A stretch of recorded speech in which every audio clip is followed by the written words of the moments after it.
Di hari Selasa 15 April 2025, Bupati Bolsel Haji Skandar Kamaru secara resmi menutup lomba balap perahu Katinting yang digelar di kawasan Lion Ocean View, Desa Lion, Kecamatan Posigadan ya. Acara ini jadi sorotan bukan karena serunya perlombaan, tapi juga karena semangat gotong royong yang kuat. Bupati memberikan apresiasi kepada seluruh panitia, pengurus Karang Taruna Desa Lion, dan tentunya pemilik kawasan Lion Ocean View, Bapak Mokhtar Kamba, yang dianggap ya berhasil menyelenggarakan kegiatan ini dengan penuh semangat dan kekompakan. Masih dilansir dari KBRI Manado, di mana dalam sambutannya Bupati berharap agar lomba ini bisa digelar rutin setiap tahun, bahkan lebih besar lagi ke depannya.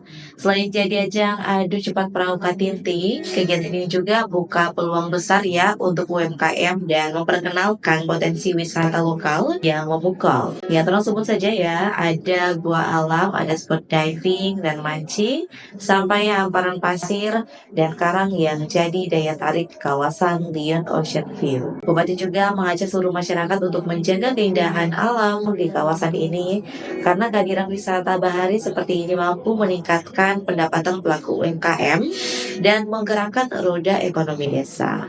Salah satu kegiatan memperkuat pembangunan sumber daya manusia ya, selalu budaya, itu dalam bidang olahraga dan peran pemuda. Dan lewat lomba titik ini, orang bisa lihat ya bagaimana pemuda Karang Taruna ikut berperan aktif dalam olahraga tradisional yang masih dilestarikan dan pelaku UMKM lokal yang dapat ruang tumbuh bersama.